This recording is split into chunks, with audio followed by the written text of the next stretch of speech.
सर्वभूतेषु शक्तिरूपेण संस्थिता। नमस्तस्यै नमस्तस्यै नमस्तस्यै नमस्तस्यै नमो नमः। या देवी सर्वभूतेषु लक्ष्मीरूपेण। माननीय मुख्यमंत्री जी आप दीप प्रज्वलित करेंगे।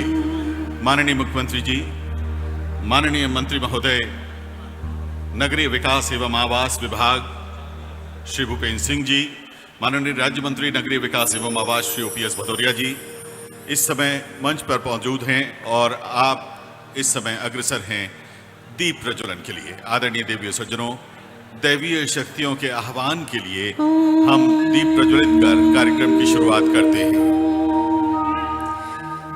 शुभं करोति कल्याणं आरोग्यं धनसम्पदा दुष्टबुद्धि विनाशाय।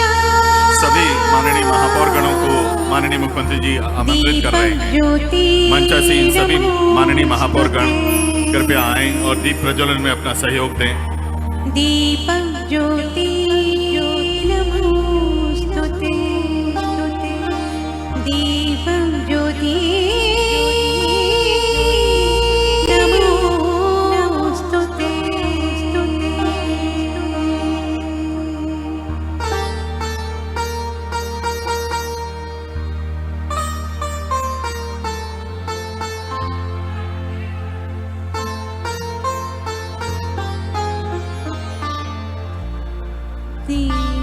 दीपज्योति नमोस्तुते, दीपज्योति नमोस्तुते,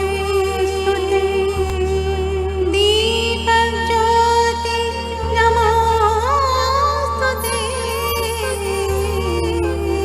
दीपज्योति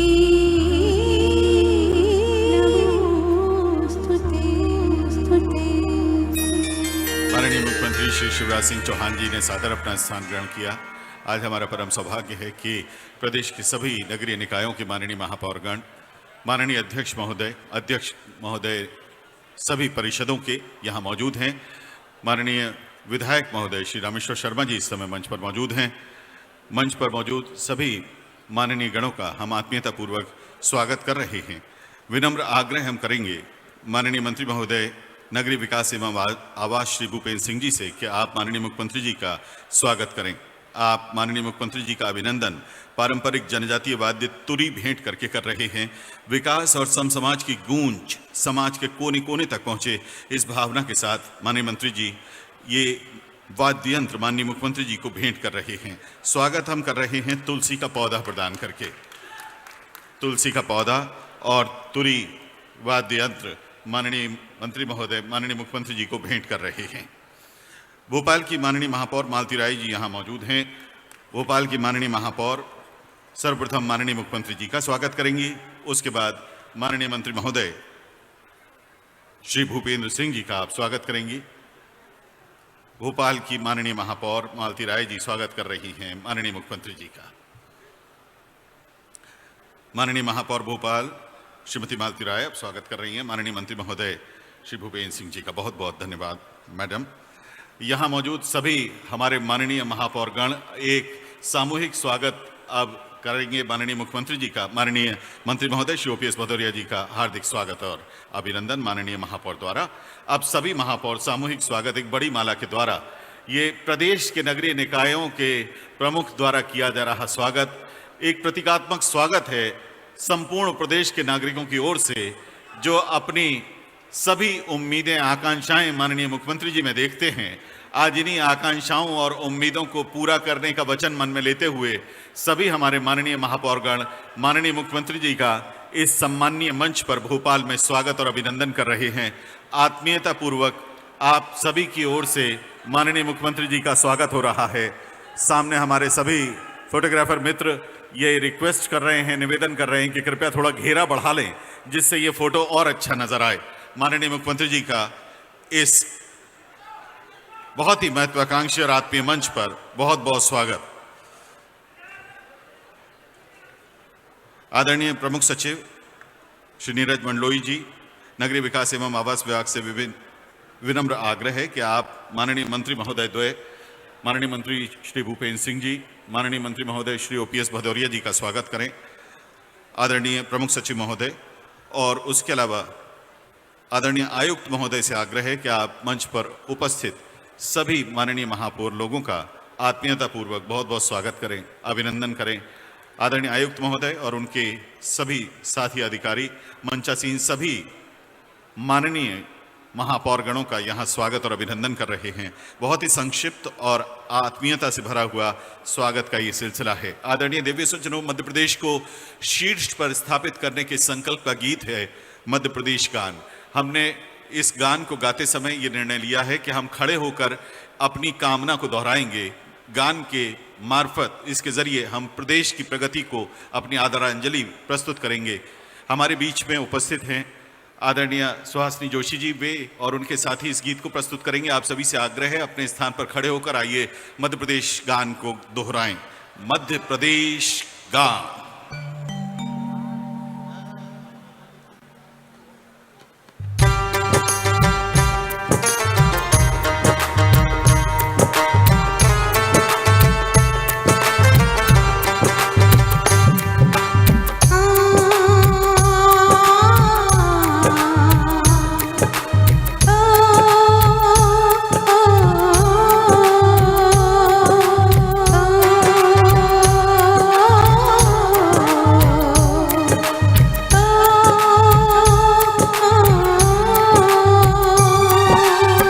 का दाता सबका साथी,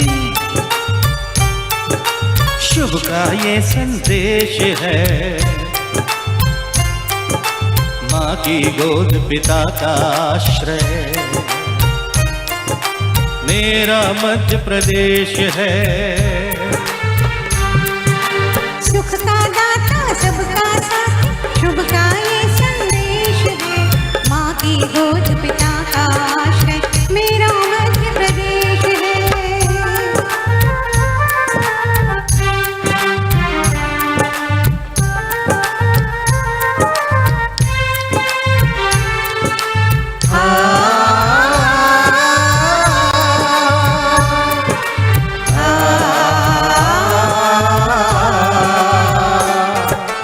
विंध्याचल सा भाल नर्मदा का जल जिसके पास है, यहाँ ज्ञान विज्ञान कला का लिखा गया इतिहास है।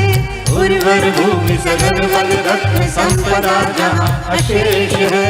वर्षों सुषमा से मंडित मेरा मध्य प्रदेश है, मेरा मध्य प्रदेश है। सुख का दाता सबका साथी, सुख का दाता सबका साथी, शुभ का ये संदेश है।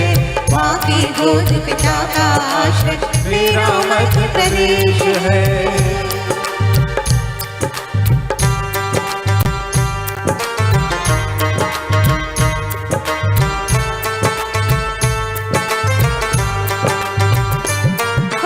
क्षिप्रा में अमृत घट छलका, मिला कृष्ण को ज्ञान यहाँ। महाकाल को तिलक लगाने, मिला हमें वरदान यहाँ। कविता न्याय वीरता गाय, सब कुछ यहाँ विशेष है। हृदय देश का यह मैं इसका, मेरा मध्य प्रदेश है, मेरा मध्य प्रदेश है। चंबल की कलकल से बूंद कथा तान बलिदान की, खजुराहों में कथा कला की, चित्रकूट में राम की। दिव्य मैथिका आदि कला का पत्थर पर अभिषेक है। अमृत कुंड अमरकंटक में ऐसा मध्य प्रदेश है, मेरा मध्य प्रदेश है। सुख का दाता सबका साथी, हो सुख का दाता दाता सबका साथ शुभ का ये संदेश है। माँ की गोद पिता का आश्रय मेरा मध्य प्रदेश है, मेरा मध्य प्रदेश है, हाँ मेरा मध्य प्रदेश है, मेरा मध्य प्रदेश है, हाँ मेरा मध्य प्रदेश है, मेरा मध्य प्रदेश है, मेरा मध्य प्रदेश है।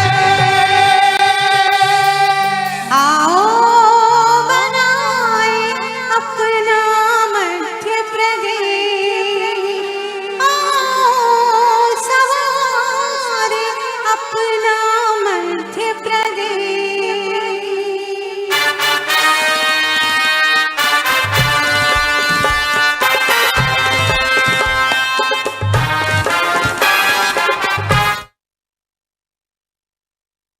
जिन्होंने देश में पहली बार ये नगरीय निकायों में ये प्रावधान किया, ये कानून बनाया कि नगरीय निकायों में 50% पद, चाहे पंचायत हो चाहे स्थानीय शासन हो, 50% पद महिलाओं के लिए आरक्षित करने का निर्णय अगर देश में सबसे पहले किसी ने लिया तो हमारे यशस्वी मुख्यमंत्री माननीय शिवराज सिंह चौहान जी ने लिया है। इसलिए बहनों से आग्रह है, एक बार जोरदार तालियों के साथ माननीय मुख्यमंत्री जी का एक ऐसा निर्णय कि आज 50% उपस्थिति हमारी बहनों की यहाँ पर है, ये संभव हुआ है। मैं आपको प्रणाम करता हूँ। और एक और आज मुझे बताते हुए प्रसन्नता है कि जो हमारे 372 निकायों के आज जो 6924 पार्षद यहाँ पर उपस्थित है, उनमें अगर हम देखेंगे तो आज युवा मध्य प्रदेश देखने को मिलता है। आज यहाँ पर हमारे 1761 पार्षद 35 वर्ष से कम आयु के चुनकर आए हैं। इसके लिए भी मैं माननीय मुख्यमंत्री जी का अभिनंदन करता हूं और आप सबको बहुत इसके लिए भी बधाई आपको देता हूं। साथ ही ये युवा जोश अब जनसेवा में जुटेगा तो विकास की गति और तेजी से आगे बढ़ेगी। लोकतांत्रिक व्यवस्था में सामाजिक प्रतिनिधित्व का महत्व नगर निगम पालिका और परिषद मिलाकर जो हमारे 7321 वार्ड है, इसमें से आपको बताते हुए मुझे प्रसन्नता हो रही है कि 3452 पार्षद जो हैं वो पिछड़ा वर्ग के निर्वाचित होकर आए हैं, 3452 पार्षद। और इसका भी श्रेय अगर किसी को जाता है तो हमारे यशस्वी मुख्यमंत्री माननीय शिवराज सिंह चौहान जी को जाता है। आप सबको मालूम है कि सुप्रीम कोर्ट ने ये आदेश कर दिया था कि मध्य प्रदेश में पंचायतों के और नगरीय निकाय के चुनाव बिना आरक्षण के होंगे। पर मैं आज मुख्यमंत्री जी का अभिनंदन करूंगा। जब सुप्रीम कोर्ट का निर्णय आया तो मुख्यमंत्री जी ने कहा कि किसी भी कीमत पर मैं बिना ओबीसी आरक्षण के पंचायत के और नगरीय निकाय के चुनाव नहीं होने दूंगा। और उन्होंने अपनी सरकार को दांव पर लगा दिया, सरकार को दांव पर लगा दिया सुप्रीम कोर्ट के आदेश के बाद। और माननीय मुख्यमंत्री जी ने उस अध्यादेश को ही विड्रॉ कर लिया और चुनाव शून्य हो गए। और चुनाव शून्य हो गए तो चुनाव पर रोक लगी और मुख्यमंत्री जी ने पिछड़ा वर्ग कल्याण आयोग बनाया। और पिछड़ा वर्ग कल्याण आयोग के माध्यम से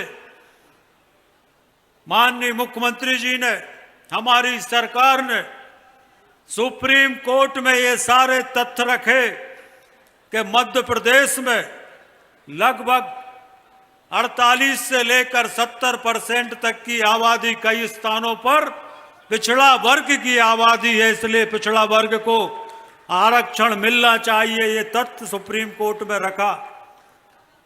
उसके बाद भी सुप्रीम कोर्ट ने कुछ कमी बताई तो माननीय मुख्यमंत्री जी ने कहा कि हम और बारीकी से सारे तथ्य पेश करेंगे। और सुप्रीम कोर्ट का जब आदेश आया तब हम लोगों को लग रहा था कि अब कोई आदेश नहीं बचा।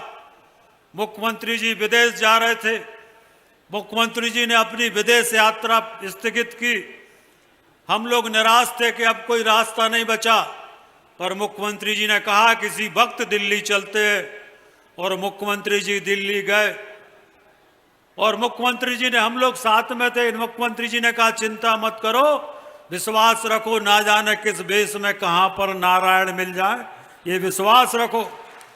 ये आत्मविश्वास अगर किसी में देखा है तो माननीय मुख्यमंत्री शिवराज सिंह चौहान में देखा है, जो आत्मविश्वास से भरे हुए थे, जिनका आत्मविश्वास था। और जाकर रात के 2 बजे तक सॉलिसिटर जनरल तुषार मेहता से लेकर एडिशनल सॉलिसिटर जनरल नारायण मूर्ति से लेकर देश के बड़े बड़े अधिवक्ताओं से मिलकर और एप्लीकेशन ऑफ मॉडिफिकेशन में गए।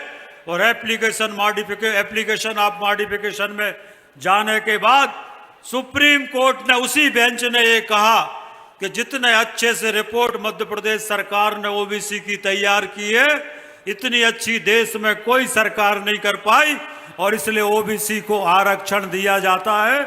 और ओबीसी के आरक्षण के साथ मध्य प्रदेश के चुनाव हुए, और अगर ओबीसी को आरक्षण मिला और आज अगर 48% लोग निर्वाचित होकर ओबीसी के आए हैं 27% की जगह, तो इसका श्रेय माननीय मुख्यमंत्री शिवराज सिंह चौहान और भारतीय जनता पार्टी की सरकार को जाता है। एक बार जोरदार तालियों से अभिनंदन करें, स्वागत करें, वंदन करें।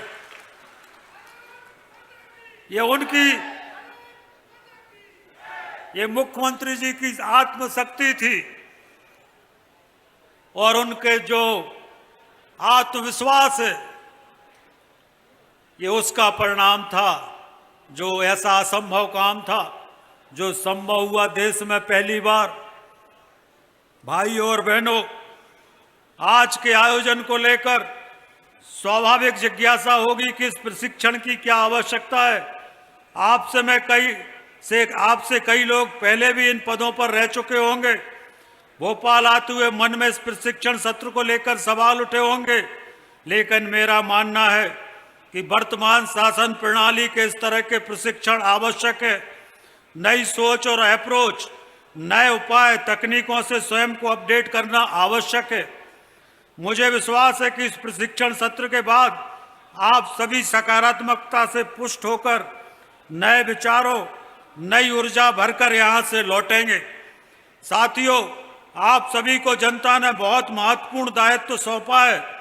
हमारा सौभाग्य है कि जनता ने हम सभी पर विश्वास जताया है, हमें अपना प्रतिनिधि चुना है। हम अपने वार्ड, कस्बे और नगर के प्रथम नागरिक हैं। एक और सार्वजनिक जीवन का सबसे बड़ा सुख यह है कि हमें दीन दुखियों की सेवा करने का मौका मिलता है। दूसरी ओर अपने अपने क्षेत्र की दिशा, दशा, भाग्य बदलने का अवसर हमें मिलता है। इससे हमारी जिम्मेदारी भी कई गुना बढ़ जाती है। हमारे पास तो आदर्श के रूप में माननीय प्रधानमंत्री आदरणीय नरेंद्र मोदी जी और प्रदेश के हृदय में बसने वाले माननीय मुख्यमंत्री शिवराज सिंह चौहान जी हैं, जो स्वयं को जनसेवक मानते हुए अपनी सरकार को लक्ष्य निर्धारित करते आए हैं। नई सोच और नवाचार को खुले मन से शिवराज जी की सरकार ने अपनाया है। इंदौर में एशिया का सबसे बड़ा कचरे से सीएनजी बनाने का गोवर्धन प्लांट इसी नई सोच का परिणाम है। इससे सीएनजी के अलावा 100 टन जैविक खाद का निर्माण भी रोज करने की क्षमता है।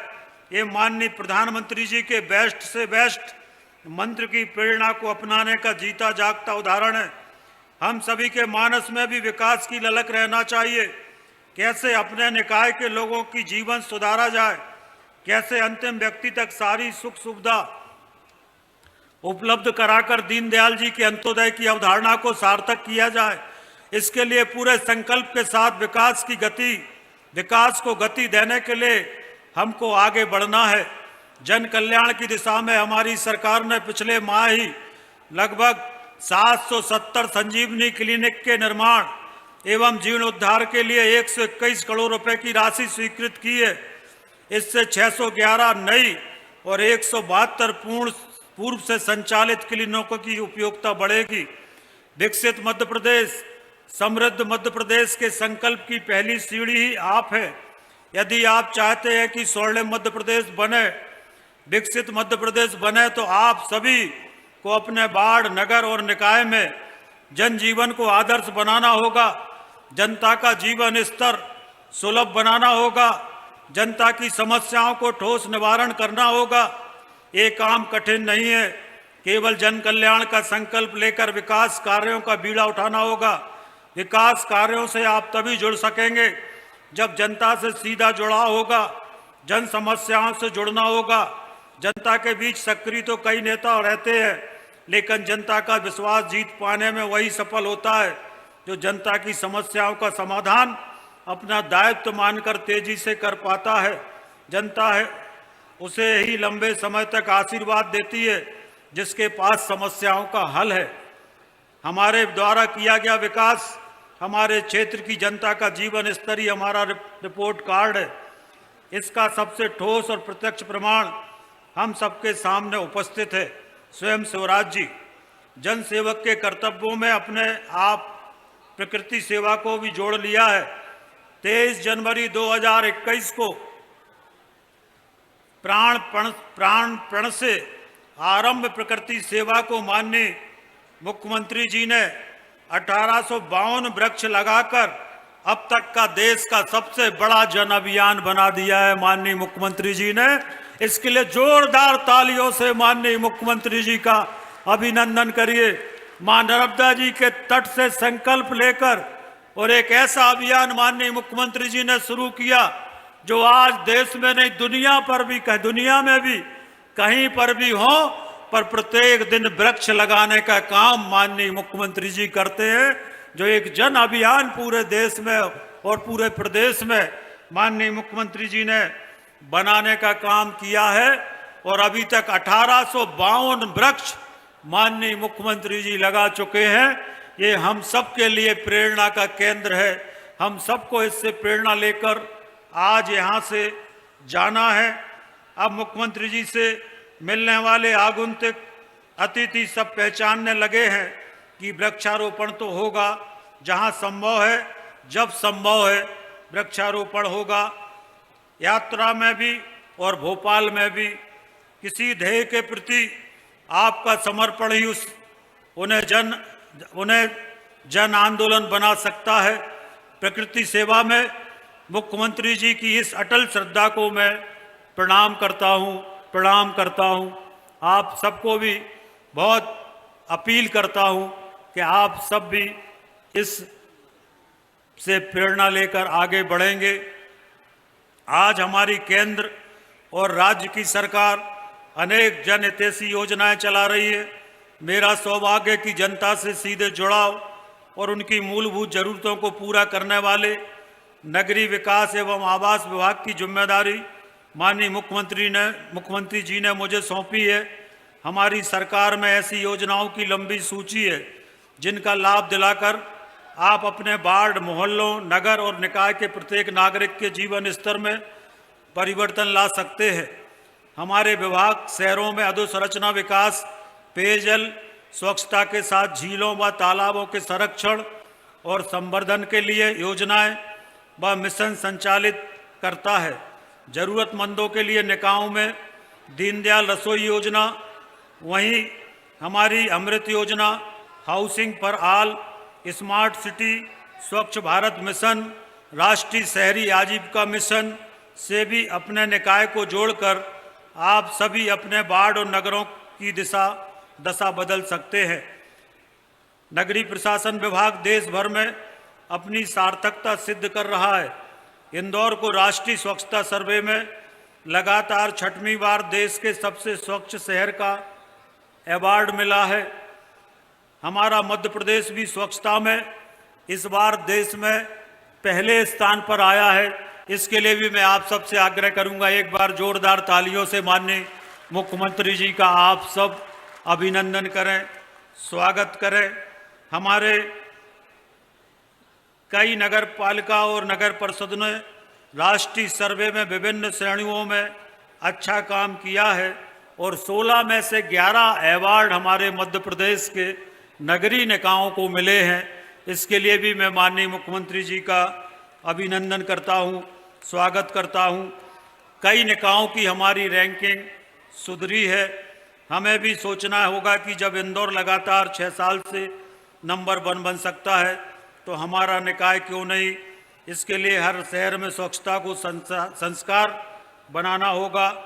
स्वच्छता के साथ ही ऊर्जा, पर्यावरण संरक्षण, जल संरक्षण आदि के जरिए विभिन्न क्षेत्रों में अपने निकायों को आत्मनिर्भर बनाने की दिशा में काम कर सकते हैं। सबसे आवश्यक है कि अपने निकाय को पब्लिक फ्रेंडली बनाएं। जनता को यह अनुभव होना चाहिए कि हम आपके लिए, उनके लिए हमसे सेवा प्राप्त करने की जनता को अधिकार है। उसी अधिकार से जनता ने हमें चुना है। राज्य सरकार की जनहितैषी योजनाओं को अंतिम व्यक्ति तक ले जाने में भी आप महती भूमिका निभा सकते हैं। इसके लिए आप सभी को संकल्प के साथ जन समस्याओं का समाधान कर विकास के नए प्रतिमान स्थापित करना होंगे। मुझे आपको बताते हुए प्रसन्नता है कि शहरी प्रधानमंत्री आवास योजना में भी आज देश में हमारा मध्य प्रदेश पहले स्थान पर है। आज मध्य प्रदेश में माननीय मुख्यमंत्री जी के आशीर्वाद से लगभग 9.5 लाख शहरी आवास बनाने का काम चल रहा है, जिसमें से 6.5 लाख आवास बनकर तैयार हो गए हैं।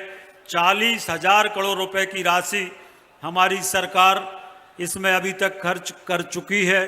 इसी तरह से पीएम स्ट्रीट वेंडर योजना के अंतर्गत भी, प्रधानमंत्री स्वनिधि योजना के अंतर्गत भी माननीय मुख्यमंत्री जी के प्रयासों से आज पीएम स्ट्रीट वेंडर योजना में मध्य प्रदेश देश में नंबर 1 है।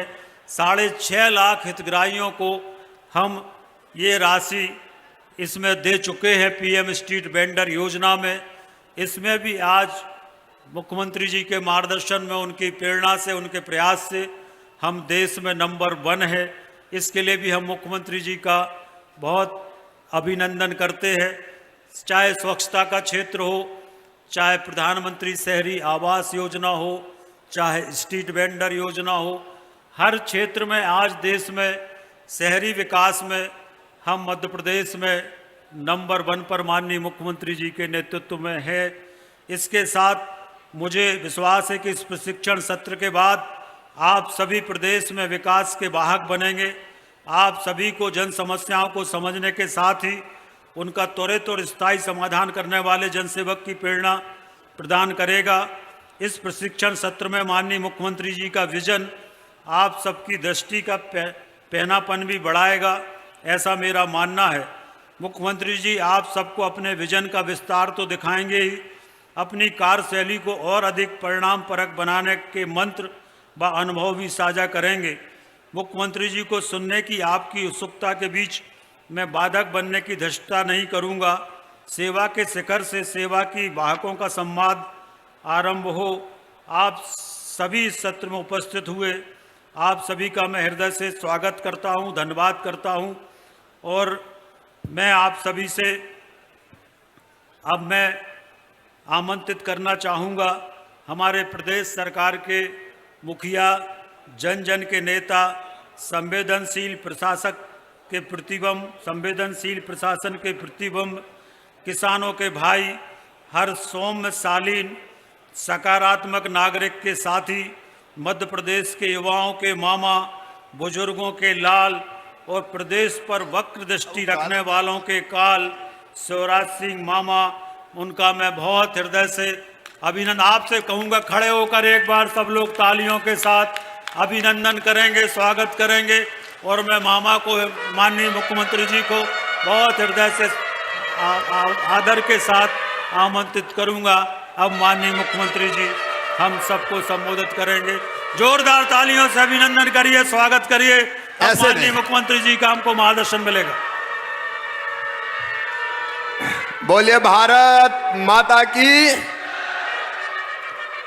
अरे नगरीय प्रतिनिधि है, जीत जीत के आए हो और नए नए जीत के आए हो, अपने अपने नगरीय निकाय तक आवाज जानी चाहिए। बोलिए भारत माता की, भारत माता की। बोलने के पहले कुछ लोग मुझे दूर दूर से कागज दिखा रहे हैं, तो इसके लिए व्यवस्था की है सुझाव पेटी की, और हम ले भी लेंगे, लेकिन अपना बैठ जाइए प्लीज। अपना प्रशिक्षण का कार्यक्रम है ये, तो प्रशिक्षण के कार्यक्रम के बीच में कागज लेना उपयुक्त नहीं होगा। इसके बाद में हर एक का कागज मामा ले जाएगा और दिल में रख के जो हो सकेगा वो करने का प्रयास करेगा। अभी नहीं, ये नहीं, ये प्रशिक्षण है, देखो ऐसा नहीं करते। मंच पर विराजमान हमारे नगरीय विकास मंत्री, आवास पर्यावरण मंत्री और मध्य प्रदेश के वरिष्ठ और विजनरी नेता आदरणीय भूपेंद्र सिंह जी, उन्हीं के नेतृत्व में इस बार मध्य प्रदेश, इंदौर का तो स्थान है ही, भारत स्वच्छतम राजधानी, मध्य प्रदेश की राजधानी भोपाल स्वच्छतम राजधानी है, लेकिन इस बार शहरी क्षेत्रों में मध्य प्रदेश नंबर 1 स्वच्छता में आया है। इसके लिए मैं भूपेंद्र जी, उनकी टीम को, भदौरिया जी को और आप सबको बधाई देता हूं। एक बार तालियां बजाइए। लेकिन मैं ताली इसलिए भी बजवा रहा हूं, क्या है, नंबर 1 का तमगा छीनना नहीं चाहिए। हमको भी अपने शहर को नंबर 1 पे ले जाना है।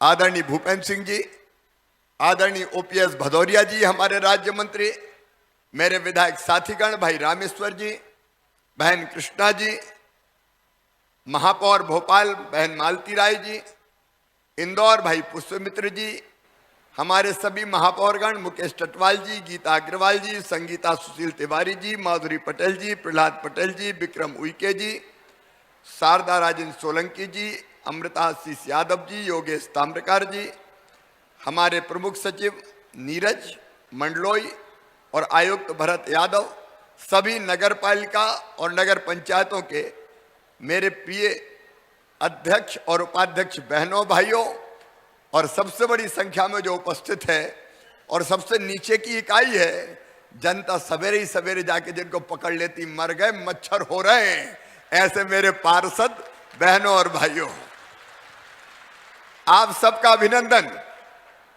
आप सबका स्वागत, आप सबको बधाइयां और आप सबको शुभकामनाएं। आप सफल हो और सफल होके जनता की सेवा करते करते आप सब ऐसा स्थान बनाएं कि जनता अपने पलक पावड़े पे आपको बिठा ले और आप अपने शहर और अपने प्रदेश की प्रगति और विकास के लिए लगातार आगे बढ़ते जाएं। 2-3 पहले मैं आपको टिप्स देना चाहता हूं, गुरु मंत्र देना चाहता हूं। देखो, अब पीछे वालों को नहीं दिख रहा हूं मैं। देखो मेरे बहन और भाई, ये लोकतंत्र की पहली बैठे रहो। आज मामा खड़ा है, बाकी सब बैठो और चिंता मत करो। ऐसा साथ निभाऊंगा कि आराम से काम करते आगे बढ़ते चले जाओगे, अपने शहर को आगे बढ़ाओगे। देखो, पहली चीज जो आप ध्यान रखना, क्योंकि मेरा अनुभव बहुत बड़ा हो गया है, 33 साल से तो मैं विधायक हूं, सांसद हूं, मुख्यमंत्री हूं, और इसलिए मेरी ड्यूटी है कि आप अपनी ड्यूटी का निर्वाह ठीक से कर सकें। इसलिए कुछ चीजें प्रशिक्षण हैं, इसलिए मैं आपको बताऊं। पहली चीज, हमेशा हमेशा विनम्र बने रहना। देखो, कई बार जब हम पद पे पहुंचते हैं तो थोड़ा सा मन में आ ही जाता है, जानते नहीं हो मैं कौन हूं। लेकिन अगर हम में ये अहंकार आया तो आप ये मानिए कि जनता की नजरों से उतरना हम शुरू हो जाते हैं। देखो, जनता बहुत बारीकी से देखती है, हर चीज बारीकी से देखती है। पहले कैसे बोलता था, अब कैसे बोलता है, पहले कैसे मिलता था, अब कैसे मिलता है। और वो सामने तो कुछ नहीं कहेंगे, अगर व्यवहार में परिवर्तन दिखा तो धीरे धीरे वो दिल में रखते रहेंगे और बाद में जब कोई निर्णायक टाइम आएगा तो एक साथ निकाल देते हैं वो। तो पहली चीज, हम अहंकार ना लाएं, हम विनम्र बने रहें, ये पहली चीज है। मेरी बात सब सुन रहे हैं ना? अरे सुन रहे कि नहीं? पहली चीज विनम्रता। दूसरी चीज, कोई भी कागज पे बिना पढ़े लिखे दस्तखत मत करना, पढ़े बिना कहीं दस्तखत मत करना। मेरी बात समझ गए? और नहीं तो कहीं आ गया कोई कर्मचारी, मेरी बात सुन ले, पहले मेरी बात सुन, ये प्रशिक्षण है, बात सुन ले। मैं इसलिए कह रहा हूं, मैंने ऐसे देखे कि हम क्या करें, हमने तो पढ़ा ही नहीं था, मामा जी दस्तखत करवा लिए। तो ऐसा कभी नहीं करना। नियम पढ़ो, प्रक्रिया पढ़ो, सारी जानकारी लो और हर चीज पढ़ के करना, बिना पढ़े मत करना। ये मूल मंत्र दे रहा हूं। नहीं, कई बार हमने ढंग से कोई चीज नहीं देखी और गड़बड़ हो गई तो दूसरा नहीं पकड़ाता, पकड़ाते हैं तो हम पकड़ाते हैं, फंस जाते हैं। और इसलिए खूब पढ़ें, नियम समझें, प्रक्रिया समझें और उसके बाद जब चीज ठीक समझें तभी हम कागज पर साइन करें, दस्तखत करें। एक बात जरूर आप ध्यान में रखें कि हम जितने भी हैं, चाहे हम मेयर हों, चाहे हम नगर पालिका नगर पंचायत के अध्यक्ष हों, चाहे हम उपाध्यक्ष हों, ये कैमरा वाले भी मुझे डिस्टर्ब नहीं करें भाई, चाहे हम उपाध्यक्ष हों और चाहे हम पार्षद हों, देखिए, और मुख्यमंत्री हो जाए, मंत्री हो, हम सब हैं जनता के सेवक। सेवक हैं कि नहीं बताओ? सेवक हैं कि नहीं? लोकतंत्र में हम हैं जनता की सेवा के लिए, जनता की बेहतरी के लिए। और इसलिए एक मंत्र, एक श्लोक मैं आज आपको सुनाना चाहता हूं।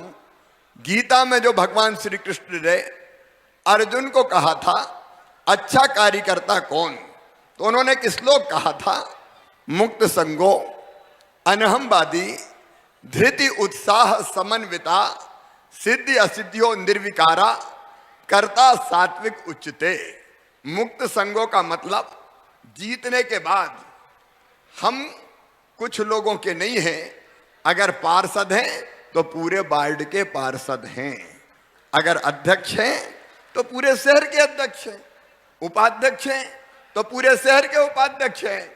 और नहीं तो जब वार्ड में गए और कोई ने कहा कि भैया हमारे काम कर देना, अरे आ गए, वोट दिया था, उसके साथ खड़े थे, चलो जाओ, नहीं करते। अब जीतने के बाद देखो, हमको ध्यान रखना है तो सबका रखना है।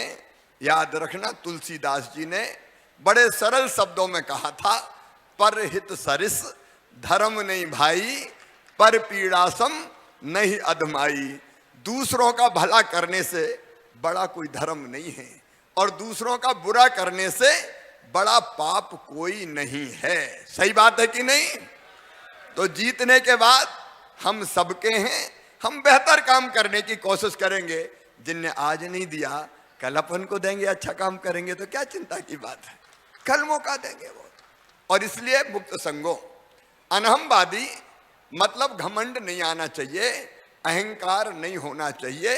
अनहमवादी का मतलब देखो, हम सब जानते हैं घमंड कौन का बचा। लो बाप अपने बुजुर्ग कहते थे रावण कंस का नहीं बचा, तो कौन का बचेगा? इसलिए घमंड मत करना, अच्छे नेता बनना। मुक्त संगो अनहमवादी। धृति मतलब मेरी बहनों और भाइयों, धैर्य हमेशा रखना। देखो, अब अपन ने ऐसा काम चुना है जिसमें जनता रोज आएगी, सवेरे 6 बजे पहुंच गए और पार्षद जी पानी नहीं आओ, और आपने कि मर जाए का वोट देकर खरीद लो का, हमें सवेरे से आ गए। अब एक विचार ये हो सकता मन में कि सवेरे सवेरे आ गए, अरे भैया चुने हैं तो आएंगे। भाई जनता के पास, जनता तो नहीं आई थी कि आप खड़े हो जाओ, अपन ही गए थे कि सेवा करवाओ, हम आपके सेवक हैं। तो भैया सवेरे भी आएंगे, शाम को भी आएंगे, दोपहर को भी आएंगे, रात को भी आएंगे, बीमार हो जाएंगे तो आएंगे, पानी नहीं मिलेगा तो आएंगे, बिजली नहीं मिली तो आएंगे, मच्छर भिन भिनाए तो आएंगे। क्योंकि वो कौन के पास जाए, मामा तो आसानी से मिल नहीं सकता। सबसे जल्दी कौन मिलेगा, सबसे जल्दी मिलेगा पार्षद, सवेरे सवेरे पहुंच जाएंगे। और इसलिए मैं कह रहा हूं कि मेयर और अध्यक्ष से भी बड़ी जवाबदारी कोई की है तो पार्षद की है, वो बड़ी जवाबदारी है। और मुझे ये कहने में भी कोई दिक्कत नहीं है कि मैं, भूपेंद्र जी या भदौरिया जी या पूरी टीम भी अच्छा काम कर पाएंगे तो आपके कारण ही कर पाएंगे, आपके कारण, क्योंकि आप सबसे नीचे घूमते हो। लेकिन ऐसे में धैर्य नहीं खोना। कोई गुस्सा हो गया, हो जाते हैं ना कई बार, आ गए अभी तक कहां थे, मरे जा रहे हैं, तो अपन भी गुस्सा हो गए, खरीद लिया क्या तुमने। अरे भैया अपन सेवक हैं तो धैर्य नहीं खोना।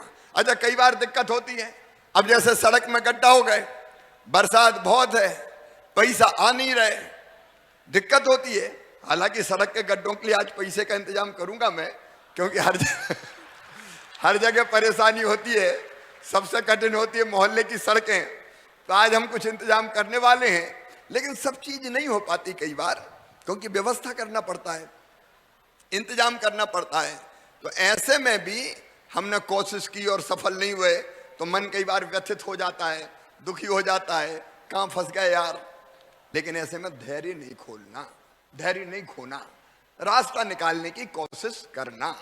और इतना मैं आपको विश्वास दिलाता हूं कि हमारी सरकार, हमारे मंत्रीगण, आपके मेयर, अध्यक्ष आपको पूरा सहयोग करेंगे, मिलके हम करने की कोशिश करेंगे। और एक बात और सुनो, उत्साह से हमेशा भरे रहना, धृति उत्साह। देखो अपन है जनता के नेता, अगर अपन निराश हो गए, अपन ने निराशाजनक बात शुरू कर दी तो फिर कुछ हो ही नहीं सकता, जनता भी निराश हो जाएगी। देखो नेता वो है जो कभी निराश और हताश नहीं होता, हर परिस्थिति में जो रास्ता निकालता है। तो उत्साह से भरे रहना। नहीं जनता आई अपने पास कि फलाना काम नहीं हो रहा तो अपन ने भी कह दिया अरे नहीं हो सकता, बेकार की बात है यार। लेकिन हम देखो दो तरह के लोग होते हैं, एक वो होते हैं जिनके पास जिंदा जाए तो उसको भी मुर्दा कर दे, अरे कुछ नहीं हो सकता, अरे सब बेकार है। वो अच्छा भला आदमी आए तो उसको भी मुर्दा कर दे। और एक वो हो सकता है, एक वो होता है जो मुर्दे में भी प्राण फूंक दे कि कैसे नहीं होगा, मिलके करेंगे, करके देंगे, चिंता मत करो, उत्साह से भरे रहें। तो ये भगवान कृष्ण ने कहा है, वो मंत्र मैं दे रहा हूं। ऐसे कार्यकर्ता जो सफलता और असफलता में भी समान होते हैं वो होते हैं सात्विक कार्यकर्ता। और एक और आप रट लेना मेरी बात, एक सूत्र है सफल होने का सूत्र, क्योंकि आप यहीं तक थोड़ी रहना है, अपन को और भी आगे जाना है। एक सूत्र जो मैं बचपन से ध्यान में रखता हूं, पांव में चक्कर, मुंह में शक्कर, सीने में आग और माथे पे बर्फ। पांव में चक्कर मतलब सवेरे उठो और निकल जाओ अपने शहर में, निकल जाओ अपने वार्ड में। कई बार चाय भी दूसरे के घर ही पियो, सवेरे सवेरे अपने घर चाय पीने की भी जरूरत नहीं है। टाइम बांध के 1 घंटा भ्रमण करूंगा और लोगों से मिलना जुलना, संवाद, चर्चा, लोगों से बचना नहीं है, लोगों के सामने जाना है, उनको मिलने का मौका देना है। कई बार नहीं होगी आज समस्या हल देखेंगे, लेकिन लगातार अपने कार्य क्षेत्र में घूमते रहो, इसका मतलब है पांव में चक्कर। समझ गए मेरी बात? पीछे से आवाज नहीं आ रही, मेरी बात समझे? पांव में चक्कर। और दूसरी है मुंह में शक्कर, मतलब कड़वा मत बोलो, मीठा बोलो। अगर कोई चीज तत्काल नहीं हो सकती तो प्रेम से तो बोल लो यार। प्रेम से बोलने में कुछ लगता है क्या, बताओ? पीछे तक बताओ, लगता है क्या? अच्छे ऐसी वाणी बोलिए मन का आपा खोए, आपों को शीतल करे और शीतल होए। कई बार तो मीठी वाणी में ही काम चल जाता है कि भैया कुछ हुआ नहीं हुआ, बात बड़े अच्छे से करी, आदमी तो अच्छा है, बहन तो अच्छी है, कई बार इसमें भी काम चल जाता है। और इसलिए करने की कोशिश करना, लेकिन बोलना अच्छा, क्योंकि हम जनप्रतिनिधि हैं। देखो अपनी व्यक्तिगत जिंदगी नहीं रह सकती कि हमें नहीं सुनना, हम नहीं सुनना तो चुनाव काय को लड़े, जीत के काय को आए, सुनना ही पड़ेगा, तुम्हें अच्छे से बोलना ही पड़ेगा। हम अच्छे से बोलेंगे तो हम लोगों को संतुष्ट भी करेंगे और हमारी छवि भी लोगों के दिल और दिमाग में अच्छी बनेगी। ये हो गया मुंह में शक्कर और सीने में आग, मतलब काम करने की तरफ होनी चाहिए। मेरे वार्ड को सबसे अच्छा वार्ड बनाऊंगा, स्वच्छता में बनाऊंगा, विकास में बनाऊंगा, लोगों की समस्याओं को हल करने में बनाऊंगा या बनाऊंगी, इसमें कसर नहीं छोड़ना। ये सीने में आग होती है। देखो आदमी को आलसी कभी नहीं रहना चाहिए। मैं मेरा ही उदाहरण दे रहा हूं। मैं सवेरे 6:30-7 बजे कई बार वीडियो कॉन्फ्रेंसिंग से कलेक्टरों को, कुछ जिलों को जोड़ लेता हूं। सवेरे सवेरे मेरा काम शुरू हो जाता है। सवेरे से लेके देर रात तक काम करता हूं। मैं थकता इसलिए नहीं हूं कि एक आग अंदर जलती रहती है कि और कर और कर। तू केवल सोने के लिए थोड़ी है, तू बैठने के लिए थोड़ी है, तू 8 करोड़ 8.5 करोड़ लोगों के लिए है, तो ये आराम करने का कोई हक नहीं है, तो कर। और एक और बात बताता हूं अनुभव की, कि जब ये तड़फ मन में पैदा होती है तो अपने शरीर से ऐसे रसायन निकलते हैं जो दिन रात काम करने की ताकत देते हैं, शक्ति देते हैं। ये मैं ऐसे झूठ मूठ नहीं कह रहा। अगर किसी को मैया वैष्णव देवी के दर्शन करने जाना हो तो पैदल कितना चलना पड़ता है? 14 किलोमीटर। आप बताओ, भोपाल में मैं आपसे कह दूं पहाड़ पर चढ़ने की नहीं कहूं, मैं वैसे ही कह दूं 14 किलोमीटर चले जाओ, कोई जाएगा क्या? जा ही नहीं सकता। अरे कहां मर जाएंगे, गाड़ी चाहिए जरा में। लेकिन मैया के दर्शन की तरफ अगर मन में है तो 14 किलोमीटर कैसे चढ़ जाते हैं पता ही नहीं चलता, क्योंकि मन में संकल्प हो गया कि हमको ये पूरा करना है। याद रखना, मैं जो बता रहा हूं अपने अनुभव से बता रहा हूं। अगर मन में तड़फ है तो शरीर से ऐसे रसायन निकलते हैं जो दिन और रात काम करने की ताकत आपको दे देते हैं, जैसे नरेंद्र मोदी जी को भी भगवान ने दी है। ये आता है अंदर से। और इसलिए ये अगर सीने में आग रही तो अपने आप वो चीज हमारे शरीर को उसके लायक बना देती है। और माथे पे बर्फ का मतलब है दिमाग ठंडा रखना। समझ गए नहीं मेरी बात? जरा जरा में गुस्सा हो गए, नाराज हो गए, लड़ पड़े। कई बार पत्रकार पहुंच गया सवेरे सवेरे, बड़े गड्ढा और धूल है तुम्हारे क्षेत्र में, और अपन ने भड़क के कह दिया क्या कर लोगे, है तो है तो है। पता चला वही वायरल हो रहा है, वही छप रहा है। अच्छा एक ध्यान और रखना, आजकल ये मोबाइल बड़ा खतरनाक है। ये सोच के रखना कि जो कहते हो ये मत सोचना कि अकेले में कह रहे हो, जो कहोगे वो वायरल होगा और फिर लोग बताएंगे देखो पार्षद क्या कह रहा है, देखो अध्यक्ष क्या कह रहा है। कई बार देखा ना, जरा जरा सी चीजें वायरल होती रहती, टीवी में आ जाती, मीडिया में आ जाती है। और इसलिए माथे पे बर्फ का मतलब संयत रहना और कोई चीज ऐसी ना निकले कि जिसके कारण अपनी प्रतिष्ठा खराब हो। तो ठंडा दिमाग अपना रहना चाहिए। ये हमारे सफल होने के गुण हैं। हमको सफल जनप्रतिनिधि बनना है, हमको सफल राजनेता बनना है। और एक बात मैं फिर दोहरा रहा हूं, नियम प्रक्रिया पूरी पढ़ना। आज उपलब्ध करा रहे हैं ना हम सारे नियम प्रक्रिया, आज उपलब्ध करा रहे हैं आपको। अब पढ़ के समझ लेना, इतनी चीजें हैं करने की, उनमें से कुछ मैं आपको बताऊंगा कि जनता को निहाल कर दोगे। जितनी चीजें हम दे सकते हैं उसी में अगर ढंग से समझ लिया, हम कैसे कर सकते हैं ये जान लिया, योजनाएं पहचान ली, तो मैं सच कहता हूं आप जनता के दिल पे राज करोगे। ये मेरा दावा है, आप जनता के दिल पे राज करोगे। लेकिन हम पढ़े ही नहीं, देखे ही नहीं, तो फिर चीज समझ में थोड़ी आएगी।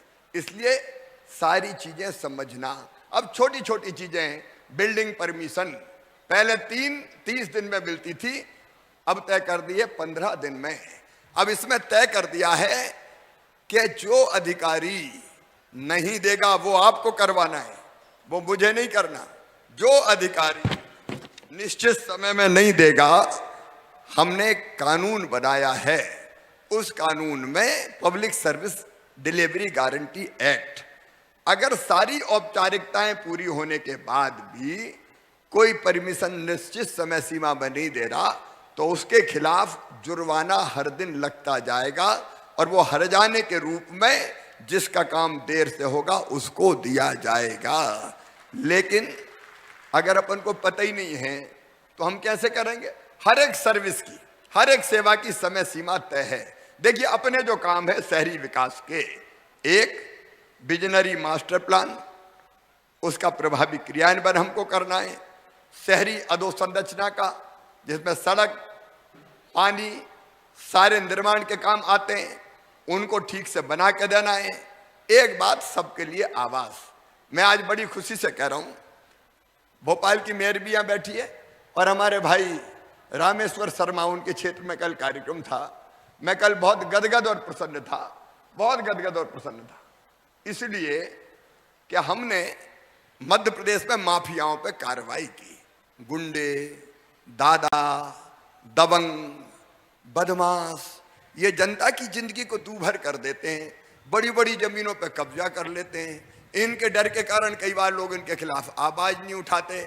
मध्य प्रदेश की धरती पर ऐसे गुंडे, बदमाश और दबंगों को कुचल के हमने 21,000 एकड़ जमीन मुक्त कराई, 21,000 एकड़ जमीन। और मेरा प्लान है, मैं आपका भी सहयोग चाहता हूं कि उसमें से जो जमीन शहर में है वो जमीन हम गरीबों के मकान बनाने के लिए दे दें, गरीबों के मकान बनाए। बोलो ठीक है कि नहीं? पीछे तक से आवाज आए, ठीक है कि नहीं? कल उसकी शुरुआत हुई है नीलवड़ से। बड़े बदमाश थे, पता नहीं कौन कौन थे, नाम मैं नहीं लूंगा, उनसे जमीन मुक्त कराई। कुछ लोग बचाने भी आए तो हम कहें इनको तो नहीं छोड़ेंगे हम। जो जनता की 40 एकड़ जमीन दबा रखी, बताओ भोपाल में, बताओ भैया, ऐसा होने देना चाहिए क्या? छुड़ा ली, जेल भेज दिया, और कल गरीबों के मकान बनाने के लिए भूमि पूजन कर दिया कि आप गरीबों के मकान बने। हर शहर में जहां ऐसी जमीनें हैं वहां गरीबों के मकान बनेंगे। देखो, पहली चीज, कम से कम रहने की जगह तो हो रे गरीब को। धन्नू पन्ना कल्लू लल्ला मन्ना जुम्मन कहां जाएगा बताओ? झुग्गी झोपड़ियों में, बदतर स्थिति में, कितनी खराब स्थिति में कई जगह पड़े रहते हैं। तो अपना संकल्प है, जिसमें आपका मुझे साथ चाहिए, सबको आवास, और उसकी पहली चीज है सबको जमीन। तो जिनके पास कुछ है ही नहीं, एक तो अर्बन डेवलपमेंट के प्लान में भूपेंद्र जी भदौरिया जी बैठे, गरीबों की जगह अधिकारी बैठे होना ही चाहिए। कहां जाएंगे गरीब बताओ? कहां जाएंगे? आए, कामकाज करने आए, गिट्टी तोड़ने आए, पत्थर ढोने आए, गारा बनाने आए, घर बार छोड़ के आए, पेट की आग बुझाने के लिए आए, और हम उनको तिरस्कार की नजर से देखें, कहां जाएंगे मेरे बहनों और भाइयों? मैं दिल से आज आपसे कह रहा हूं, आप उनके लिए मददगार बन सकते हो। हम मिलकर साथ काम करेंगे, सबके लिए रहने की जगह। और इसलिए हम एक फैसला कर रहे हैं, एक फैसला वो ये कि 31 दिसंबर 2020 तक शहरों में जो गरीब जहां रह रहा है वहां उसको रहने के लिए पट्टा दे दिया जाएगा। बोलो होना चाहिए कि नहीं? पीछे तक आवाज आए, होना चाहिए कि नहीं? देखो, लोगों की नजर अलग अलग होती है काम करने की। कुछ लोग होते हैं जो सोचते हैं अरे गंदगी बढ़ी है। मैं गंदगी की बात नहीं कर रहा, हटाओ इनको, ले जाओ बाहर। कहां जाएंगे भैया वो? कैसे पेट भरेंगे? क्या उनके बाल बच्चे नहीं है?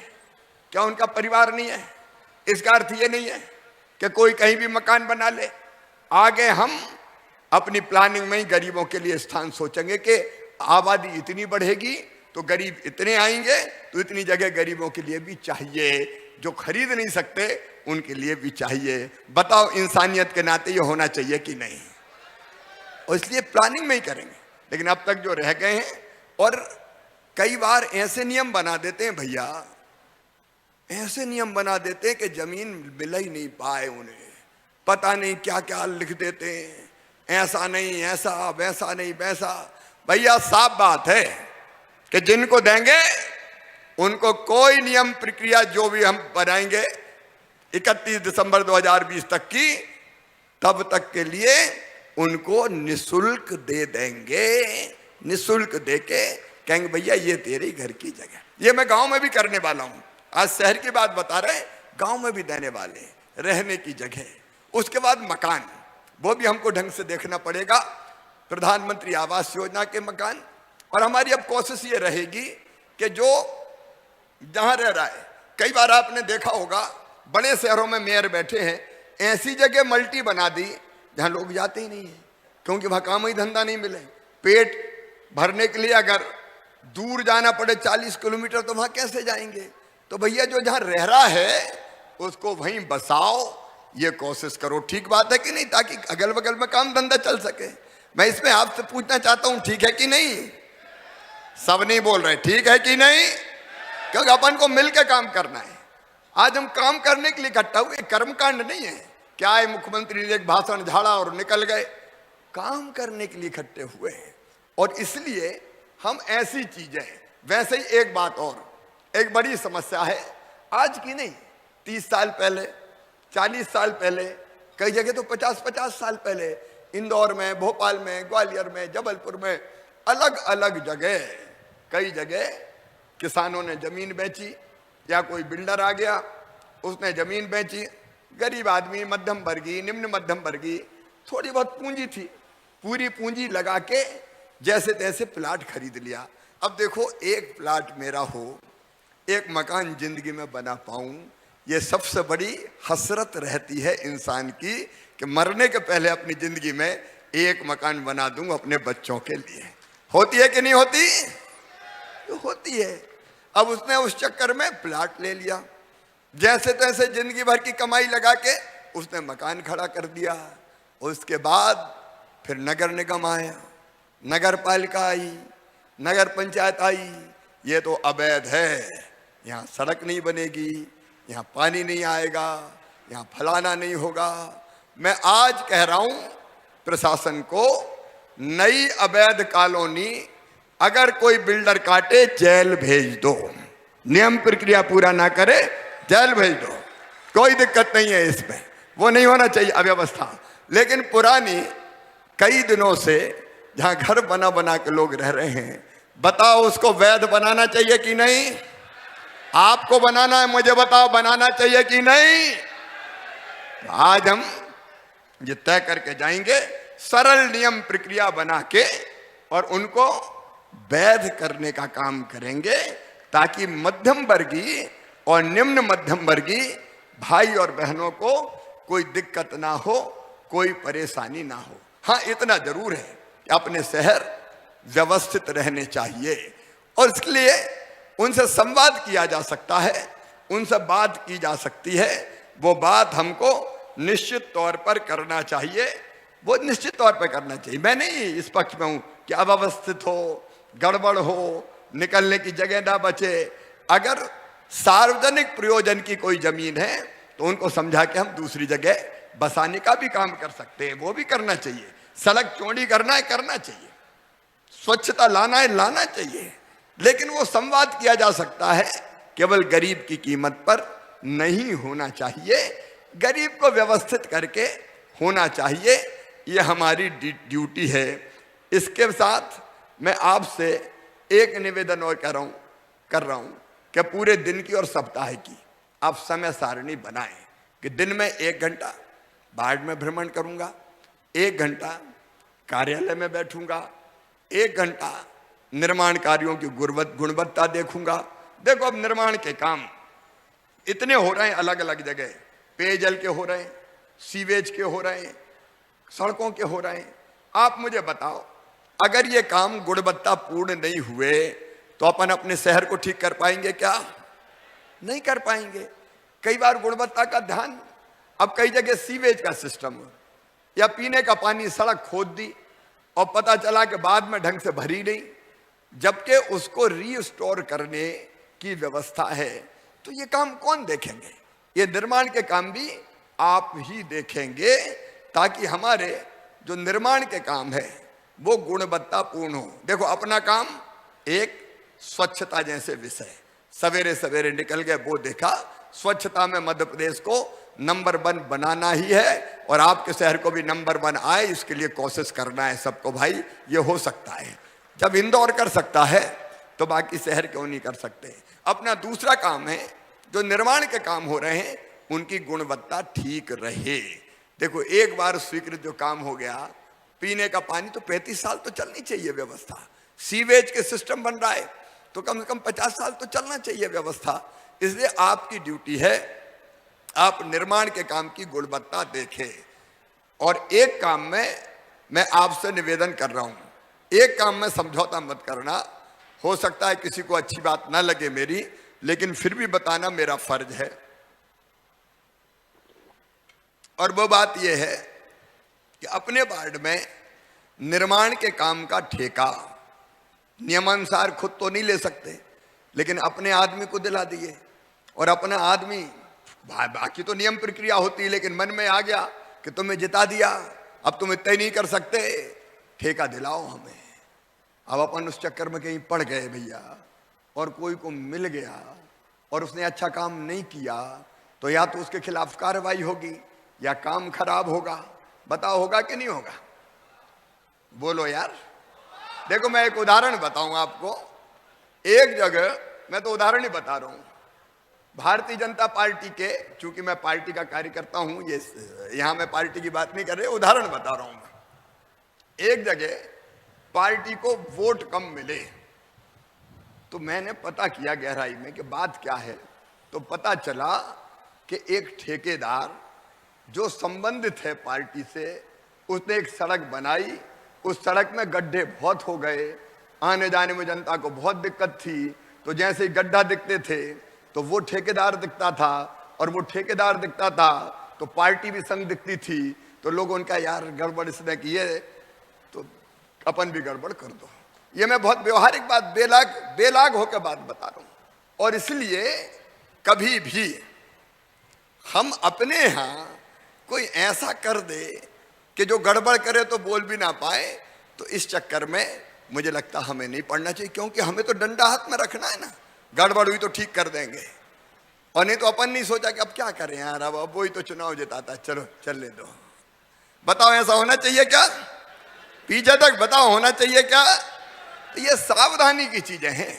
देखो हम ढंग से काम, हाँ कोई अच्छा काम करता है मुझे बिल्कुल आपत्ति नहीं, जुड़ा हुआ भी कोई हो और अच्छा काम करता है, कॉन्ट्रैक्टर है, होना चाहिए, लेकिन काम की गुणवत्ता में कोई भी समझौता नहीं होना चाहिए अधोसंरचना के मामले में।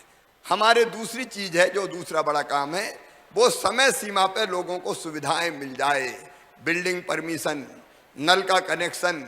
मैं आज कहना चाहूंगा विभाग को, कौन सी सुविधा कितने दिन में दी जा सकती, कैसे दी जा सकती है, उसकी पूरी जानकारी, और भूपेंद्र जी पूरे पेपर्स हमारे हर पार्षद के पास हो और हमारे हर अध्यक्ष और उपाध्यक्ष के पास हो, ताकि पूरी जानकारी उनको हो।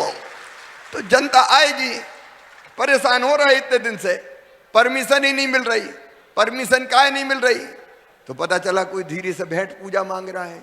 ये जो भेंट पूजा वाले हैं, इनको मैं छोड़ूंगा नहीं किसी भी कीमत पर। जगह जगह देख रहे हो जहां गड़बड़ होती है वहां एक्शन लेते हैं, लेकिन ये सब ऐसा नहीं होते, अच्छे बहुत हैं, लेकिन जो गड़बड़ करते हैं उनके खिलाफ कार्रवाई एकमात्र उपाय है। तो आपकी जानकारी ये सब होगी तो कौन सी चीज कितने दिन में मिलना चाहिए, हम लोगों की मदद कर सकेंगे। तो दूसरी हमारी बड़ी चीज है, सुविधाओं का लाभ हम लोगों को समय सीमा पर दिलाएं, ये हमारी ड्यूटी है, क्योंकि हम चुन के आए हैं। इसलिए दूसरा काम हमको ये करना है। तीसरा जो हमारा काम है मेरे प्रिय बहनों और भाइयों, जिसमें मैं आपका सहयोग चाहता हूं, मैं भाषण नहीं दे रहा, मेरे दिल में जो बात आ रही है, मैं अंदर से, अंतरात्मा से जो निकल रहा है, वो आपके बीच में रख रहा हूं। देखो अलग अलग योजनाएं हैं, भूपेंद्र जी अभी बता रहे थे, पीएम स्वनिधि योजना, स्ट्रीट वेंडर की योजना। देखो आप अपने क्षेत्र में कितना कर सकते हो। अगर कोई हाथ ठेला वाला है, कोई छोटा मोटा व्यवसाय करने वाला है, पान की गुमटी वाला है, चाय की दुकान वाला है, जमीन पर रख के फल सब्जी बेचने वाला है, तो इनके लिए व्यवस्था है 10,000 रुपया बिना ब्याज के मिलेंगे। साल भर में वो 10,000 का, अपन जानते हैं अभी क्या होता है, अगर किसी सब्जी वाले को पैसे की जरूरत पड़ी और 5,000 रुपया लिए उसने, तो कितने % ब्याज पे लेता है? आदमी कहता है कितने पे लेता है? 5-10%, कई जगह तो 100 रुपया लिया तो महीने भर में 125 दे जा। ये होता है कि नहीं होता? तो ये 25% हो जाता है। अब जितना कमाए वो ब्याज में ही गंवा दे, और इसलिए 10,000 रुपया तक बिना ब्याज का लोन, ये स्ट्रीट वेंडर की अपनी योजना है। पूरे 10,000 वापस कर दिए, अगले साल 20,000, 20,000 वापस कर दिए तो 50,000। अगर आप धीरे धीरे अपने क्षेत्र में ऐसे जितने लोग हों उनको दिलवाएं, उनकी मदद करें, तो उनकी मदद होगी और आपका आधार बढ़ेगा। ऐसी एक नहीं, अनेकों योजनाएं हैं, उन योजनाओं को आप ढंग से पढ़ना। शहरों में अब आजीविका मिशन बन गया है। मैं विशेषकर बहनों से कहना चाहता हूं, मेरी प्रिय बहनों, आजीविका मिशन बना है शहरों में, जो गरीब बहनों की काम धंधे के लिए है। उनको लोन दे रहे हैं, ब्याज की सब्सिडी दे रहे हैं, हर महीने उनके खाते में मैं पैसा डालता हूं अलग अलग योजनाओं के। तो ये शहरी आजीविका मिशन बना लेना, नहीं बने हो तो, और उन बहनों के साथ बैठना, उनको कई तरह के काम कर सकती है सरकार ने। कई तरह के काम उनके जिम्मे कर रखे, उसका वर्णन करूंगा तो देर बहुत हो जाएगी। तो उन आजीविका मिशन वाले जो हमारे भाई बहन हैं, उनकी आप मदद करने का प्रयास करना। तो ये अलग अलग योजनाएं आप निकाल लो। शहर में कितनी, अभी अपन ने 38 योजनाओं के लिए, क्योंकि योजना बताऊंगा तो समय बहुत लगेगा, 38 योजनाओं के लिए वार्ड में शिविर लगाए थे और आवेदन लिए थे। आपने शिविर में भाग लिया क्या? जिनने लिया हाथ उठाओ। काफी लोगों ने लिया। अब आपको खुशी होगी जान के कि 83 लाख नए लोग, राशन नहीं मिल रहा है तो राशन मिलेगा। अब उज्ज्वला रसोई गैस का कनेक्शन नहीं मिला, उज्ज्वला रसोई गैस का कनेक्शन मिलेगा। अब इन सब योजनाओं का, पेंशन नहीं मिल रही, पेंशन मिलेगी। अब इन सब योजनाओं का लाभ मिले, बताओ अपनी ड्यूटी है कि नहीं? अरे है कि नहीं अपनी ड्यूटी? इसलिए अभी थोक में लाभ मिल गया।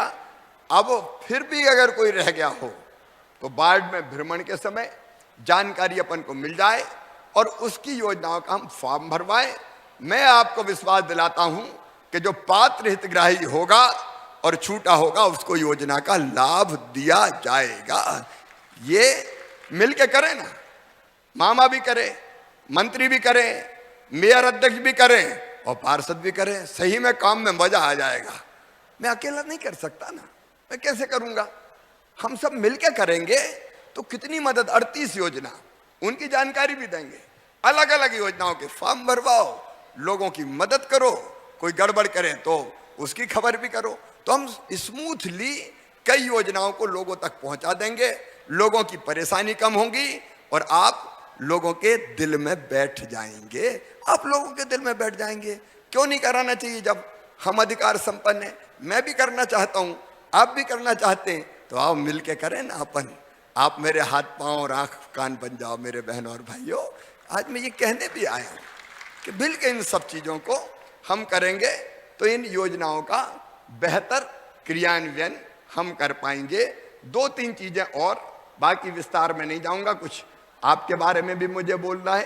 एक, स्वच्छता में नंबर 1 आना ही चाहिए हमको, ये हमारी पहचान। और आपको पता नहीं कितने रोग कम हो जाते हैं जो स्वच्छ शहर है, वहां बीमारियां कम हो जाती है।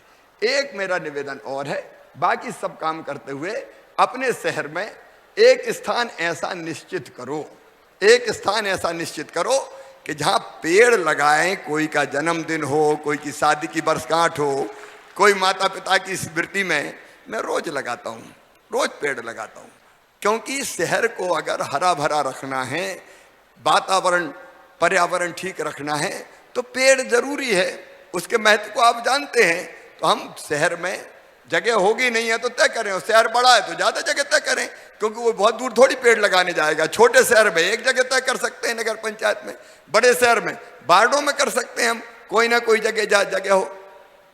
तीसरी चीज, सुरक्षित शहर। हमारे शहर सुरक्षित बने।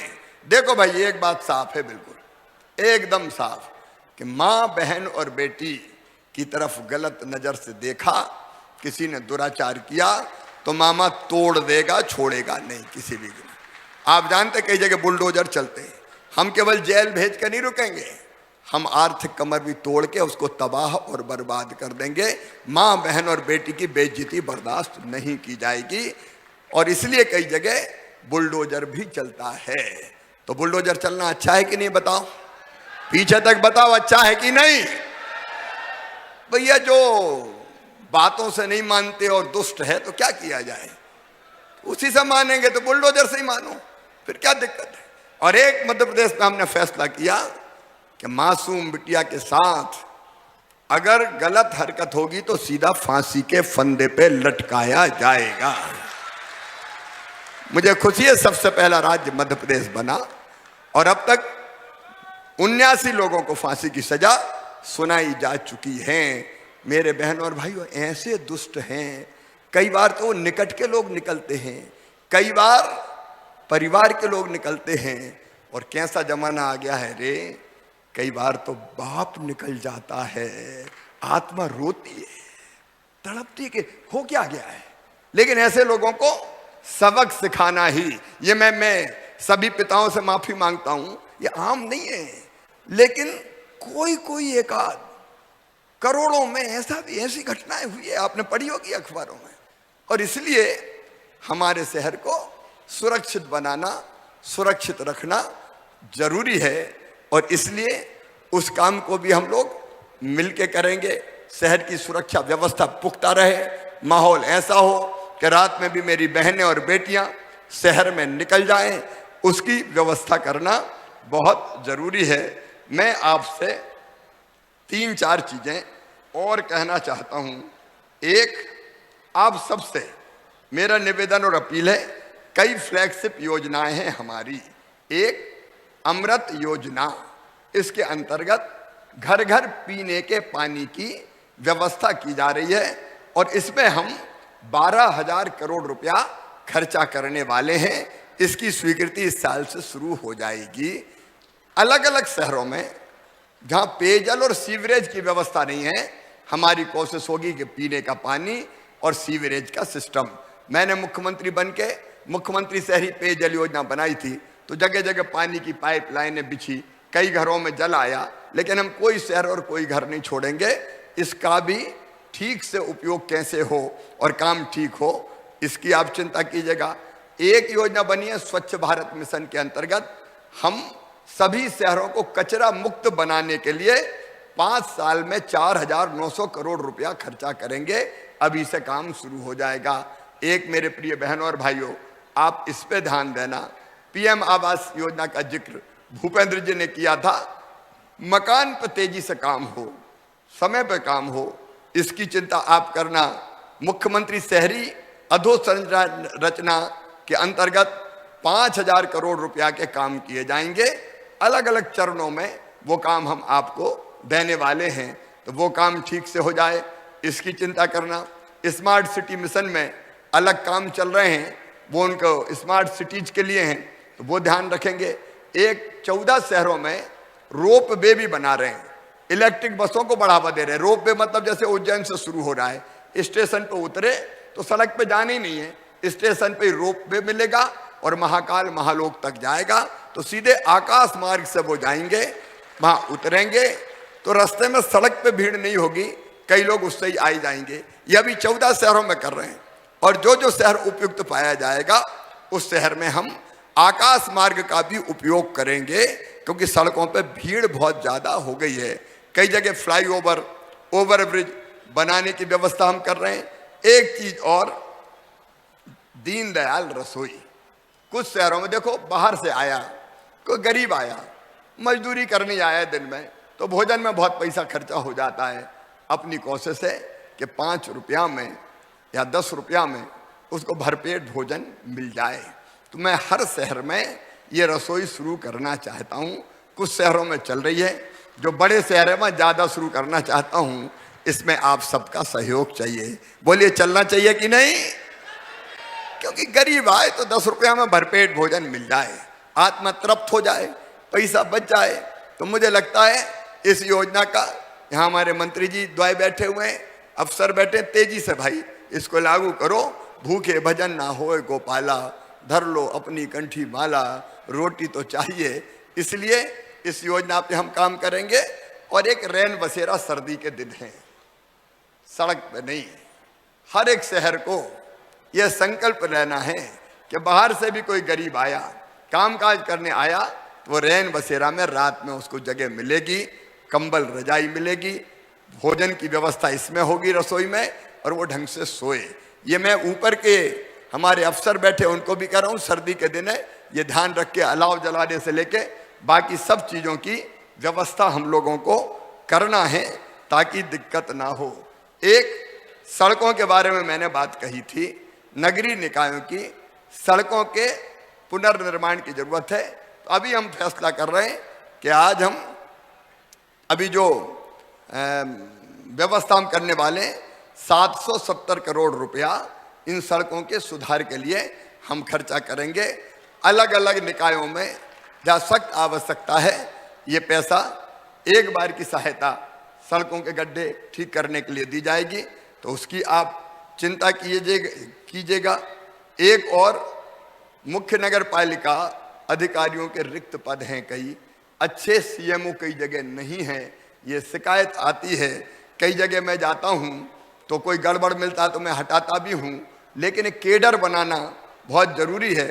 और इसलिए हम इनमें पदोन्नति भी करेंगे और नई सीएमओ की भर्ती भी करेंगे, और अच्छे प्रभारी सीएमओ मिल जाए उसका इंतजाम करेंगे ताकि आप ढंग से काम कर सकें। किसी भी कर्मचारी की भगवान करे दुर्घटना में मृत्यु ना हो, लेकिन कई बार ऐसी घटनाएं हो जाती है। इसलिए सफाई कर्मचारियों के लिए जो समूह बीमा योजना लागू है, उसमें मृत्यु होने पे 2 लाख रुपए की राशि दी जाती है। उसको बढ़ा के भगवान ना करे कभी राशि देना पड़े, हम 5 लाख रुपया की व्यवस्था करेंगे ताकि उसका परिवार पल सके, परिवार को मदद मिल सके। नगरीय निकायों के कार्यालय भवन जहाँ नहीं है, वहाँ 1-1 करोड़ रुपए की राशि कार्यालय भवन के निर्माण के लिए दी जाएगी ताकि बैठने का एक विशेष स्थान हो सके। नवगठित जो नगरीय निकाय हैं उनमें 80-80 लाख रुपया तत्काल प्रारंभिक कामों के लिए हम देंगे ताकि वहाँ कुछ काम तत्काल प्रारंभ हो सके। और इसके साथ मेरे प्रिय बहनों और भाइयों, देखिए मैं मुख्यमंत्री हूँ और आप पार्षद हैं या अध्यक्ष हैं, ये भेद मैं नहीं करता। एक जवाबदारी मैं संभाल रहा हूँ, एक जवाबदारी आप संभाल रहे हैं, काम दोनों का बराबर है। कोई वार्ड का मुख्यमंत्री है, कोई प्रदेश का मुख्यमंत्री है, अंतर इतना ही है आप अपने वार्ड के हो, आप अपने वार्ड में ठीक से काम कर सको और आपके काम में कोई बाधा ना बने। हम अफसरों को भी सख्त निर्देश देंगे कि आपके साथ मिलजुल के काम करें और आपकी भावनाओं के अनुरूप, जनता की भावनाओं के अनुरूप बेहतर काम हो। लेकिन काम करने के लिए कई बार और सुविधाओं की आवश्यकता होती है, और इसलिए चाहे मेयर हो, चाहे नगर पालिका अध्यक्ष हो, चाहे नगर पंचायत अध्यक्ष हो, चाहे नगर पालिका के उपाध्यक्ष हो, नगर पंचायत के उपाध्यक्ष हो, हमारे नगर निगमों में सभापति हों, सबके मानदेय को बढ़ा के मैं दुगना करता हूं। दुगना मानदेय उनको दिया जाएगा और मानदेय दुगना करने के साथ साथ भत्ता भी जो दिया जाता है पार्षद सहित, उस भत्ते को भी दुगना किया जाता है ताकि हमारे अध्यक्ष हो, मेयर हो, पार्षद हो, उपाध्यक्ष हो, सब ढंग से काम कर सके। नहीं सवेरे सवेरे कोई आ गए तो कई बार चाय का तो पूछना ही पड़ता है, अब भत्ता मत्ता है ही नहीं, कहाँ से पिला दें भैया रोज। अरे चुनाव जीतने की कई दिक्कतें भी, अरे गए थे बोले चाय तक की नहीं पूछी, जय में नाराज हो गए कई। और इसलिए कम से कम चाय पानी की व्यवस्था तो ठीक से बन जाए और आपको काम करने में सुविधा हो, इसलिए ये व्यवस्था कर रहे हैं। मेरे प्रिय बहनों और भाइयों, आप सब, मेरी सबसे अपील है, देखिए मध्य प्रदेश में एक नई कार्य संस्कृति विकसित करें। मुख्यमंत्री से लेके, मेयर से लेके, पार्षद से लेके, अध्यक्ष उपाध्यक्ष से लेके हम सब एक चैन बन जाए ना, ऊपर से लेके नीचे तक की चैन, तभी तो मैं ठीक से काम कर पाऊंगा। वार्ड में गड़बड़ है तो आप मुझे बता देना कि मामा गड़बड़ हो रही है, मामला ठीक नहीं है, तो मैं तत्काल ठीक करने की कोशिश करूंगा और बेहतर काम करने में मैं आपका सहयोग लेता रहूंगा। मेरे प्रिय बहनों और भाइयों, आज दिल से हमने आपको यहां बुलाया, कर्मकांड नहीं, ताकि मैं और आप मिलके एक साथ हो जाएं, एकजुट हो जाएं, अपने शहरों को बेहतर से बेहतर बनाएं, अपने प्रदेश को बेहतर से बेहतर बनाएं, अपना नाम भी आगे बढ़े कि इनने कितना अच्छा काम किया, और अपने शहर को भी आगे बढ़ाएं, अपने प्रदेश को भी आगे बढ़ाएं। इस काम में मेरे बहनों और भाइयों मुझे आपका सहयोग चाहिए। बोलिए, सबका सहयोग मिलेगा, सबका सहयोग मिलेगा, सब मिलके काम करेंगे। मैं भी कसर नहीं छोड़ूंगा, आप भी कोई कसर नहीं छोड़ेंगे। तो आइए, आज मैं फूलों की वर्षा करके आपका अभिनंदन करता हूं।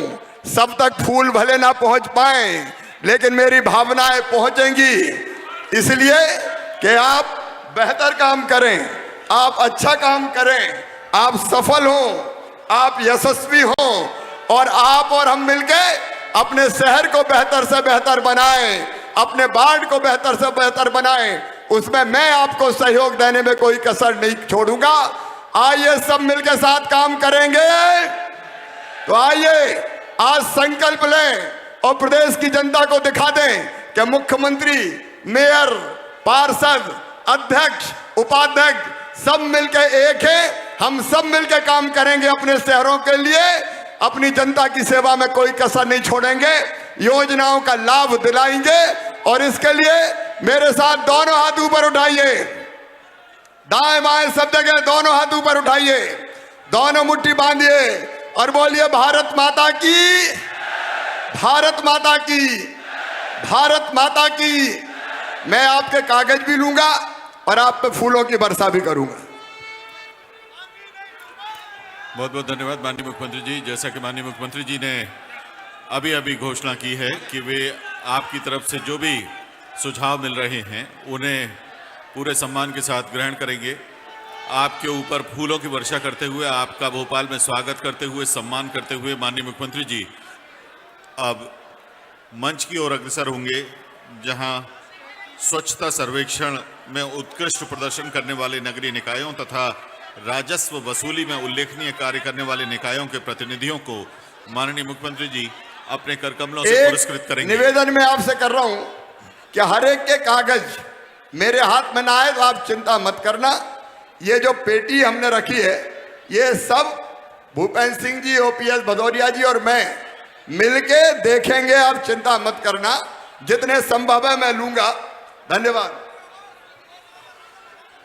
माननीय मुख्यमंत्री जी, आप सभी का स्वागत अभिनंदन पुष्प वर्षा से करने के बाद अब मंच की ओर बढ़ रहे हैं। मंच पर आने के बाद अब माननीय मुख्यमंत्री जी पहले राजस्व वसूली में उल्लेखनीय कार्य करने वाले निकायों के प्रतिनिधियों को पुरस्कृत करेंगे। उसके बाद स्वच्छता सर्वेक्षण 2022 में उत्कृष्ट प्रदर्शन करने वाले नगरीय निकायों के प्रतिनिधियों एवं प्रशासकों को माननीय मुख्यमंत्री जी अपने करकमलों से पुरस्कृत करेंगे। उद्देश्य यही है कि जो अन्य नगरीय निकाय हैं वे प्रोत्साहित हों, उन्हें प्रेरणा मिले और हम मध्य प्रदेश को एक स्वच्छ प्रदेश के तौर पर, एक बीमारियों से मुक्त प्रदेश के तौर पर, एक अच्छे डेस्टिनेशन के तौर पर, रहने के एक अच्छे स्थान के तौर पर प्रस्तुत कर पाएं, उसे मेंटेन करते रहें, उसके साथ आगे बढ़ें और संपूर्ण दुनिया से लोग मध्य प्रदेश सिर्फ इसलिए आना चाहें क्योंकि यहाँ की नागरिक सुविधाएं, साफ सफाई, हाइजीन दुनिया में सर्वश्रेष्ठ है। हमने अपने प्रयासों से ये बात निश्चित तौर पर स्थापित कर दी है कि हम पूरे देश में इस समय स्वच्छता सर्वेक्षण के प्रमाणों में सर्वश्रेष्ठ प्रदर्शन कर रहे हैं। अब इसे और अधिक प्रखर बनाना और अभिव्यक्त करना हमें आगे बढ़ाने की आवश्यकता है। इसके लिए माननीय मुख्यमंत्री जी अब अपने करकमलों से स्वच्छ सर्वेक्षण 2022 में उत्कृष्ट प्रदर्शन करने वाले निकायों के जनप्रतिनिधियों और प्रशासकों तथा राजस्व वसूली में उल्लेखनीय कार्य करने वाले निकायों के प्रतिनिधियों और प्रशासकों को पुरस्कृत करने जा रहे हैं। आप सभी का अभिनंदन, आप सभी का स्वागत माननीय मुख्यमंत्री जी पुष्प वर्षा के साथ कर रहे हैं। निजी तौर पर आपको आपके अभिवादन का मुस्कुराते हुए जवाब दे रहे हैं और मंच की ओर अग्रसर हो रहे हैं।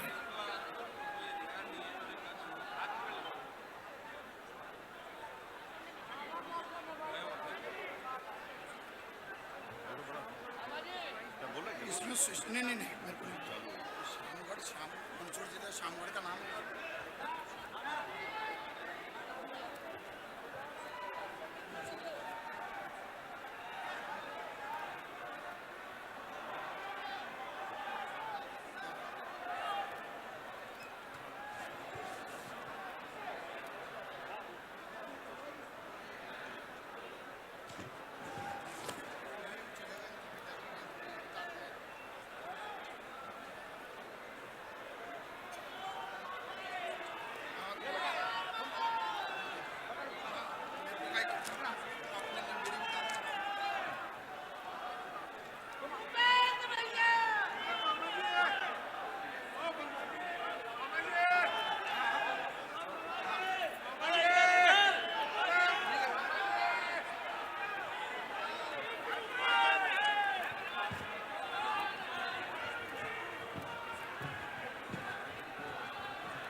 सभी पुरस्कृत होने वाले नगरीय निकायों के माननीय जनप्रतिनिधियों तथा प्रशासकों को अब हम आमंत्रित करने जा रहे हैं। माननीय मुख्यमंत्री महोदय की अनुमति से अब हम उनके करकमलों से स्वच्छता सर्वेक्षण तथा राजस्व वसूली में उल्लेखनीय कार्य करने वाले निकायों के प्रतिनिधियों को पुरस्कृत कर रहे हैं। सबसे पहले राजस्व वसूली में उल्लेखनीय कार्य करने वाले निकायों के प्रतिनिधियों को हम आमंत्रित करेंगे। नगर पालिका परिषद जिनमें 1 लाख से अधिक। अभी हम अपने अपने स्थान पर इसलिए बैठे कि कार्यक्रम बचा हुआ है। बैठ जाएं अपने अपने स्थानों पर, बैठिए, अपना कार्यक्रम है। कार्यक्रम अभी बचा हुआ है। जिनने अच्छा काम किया है उनको पुरस्कृत किया जा रहा है। राजस्व वृद्धि के लिए और स्वच्छता के लिए हम सब उनका अभिनंदन करेंगे और अगले साल हम पुरस्कार लें, ऐसी कोशिश करेंगे।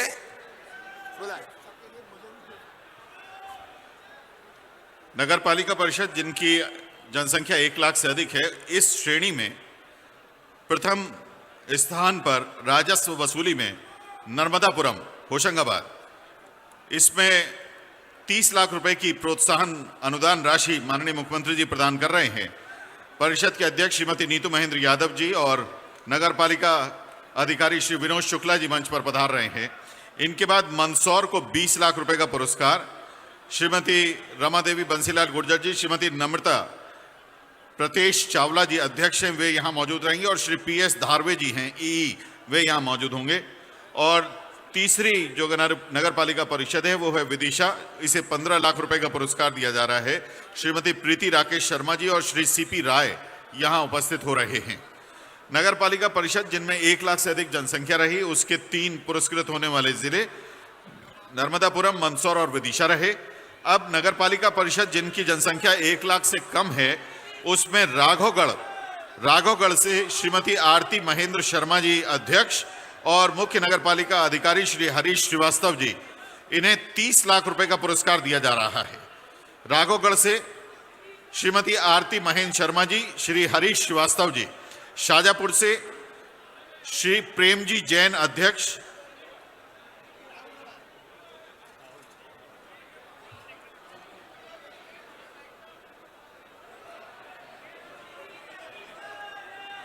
राघवगढ़ के बाद शाजापुर को 20 लाख रुपए की प्रोत्साहन राशि, अध्यक्ष श्री प्रेम जी जैन, मुख्य नगरपालिका अधिकारी श्री राकेश चौहान जी। शाजापुर और शाजापुर के बाद 1 लाख से कम जनसंख्या वाली कैटेगरी में तीसरे नंबर पर नगरपालिका परिषद मैहर, 15 लाख रुपए का पुरस्कार प्रोत्साहन राशि मैहर के श्रीमती सीता संतोष सोनी जी अध्यक्ष और श्री रवि गुप्ता जी। इस समय शाजापुर के प्रतिनिधि माननीय मुख्यमंत्री जी के साथ हैं। इनके बाद मैहर के प्रतिनिधि अध्यक्ष महोदया श्रीमती गीता संतोष सोनी जी और श्री रवि गुप्ता मुख्य नगरपालिका अधिकारी यहां प्रस्तुत हो रहे हैं।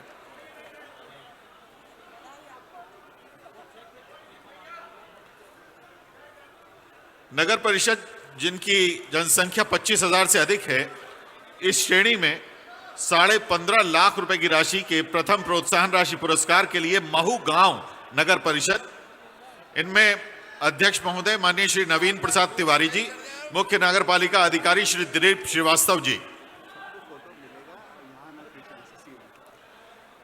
अच्छा, एक निवेदन, बहुत विनम्र निवेदन है, जितने भी नगरीय निकाय के हमारे ऑफिशियल्स आ रहे हैं वे कृपया ध्यान दें। सभी को हम फोटो उपलब्ध कराएंगे, हमारे पास ऑफिशियल फोटोग्राफर है, आप यहां फोटोग्राफ खींचने की कोशिश न करें, सभी को हम फोटो भिजवाएंगे। नगर परिषद 25,000 से अधिक जनसंख्या वाली श्रेणी में दूसरे नंबर पर 10 लाख रुपए की प्रोत्साहन राशि राऊ नगर परिषद श्रीमती पप्पी विजय पाटीदार जी तथा श्री BL राठी ऐसी यहां उपस्थित हो रहे हैं। राऊ नगर परिषद से 10 लाख रुपए की प्रोत्साहन राशि, और इसमें तीसरे नंबर पर हैं धार जिले की धामनोद नगर परिषद, जिसमें श्री दिनेश शर्मा जी अध्यक्ष हैं और श्रीमती माया मंडलोई जी मुख्य नगरपालिका अधिकारी।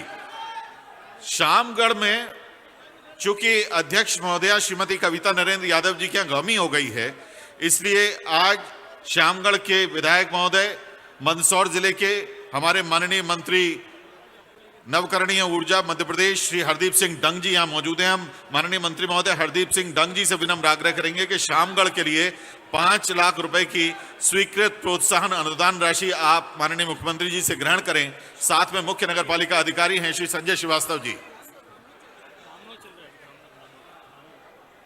इस समय माननीय मुख्यमंत्री जी के साथ धामनोद की टीम है। 5 लाख रुपए की राशि श्री दिनेश शर्मा जी और श्रीमती माया मंडलोई जी।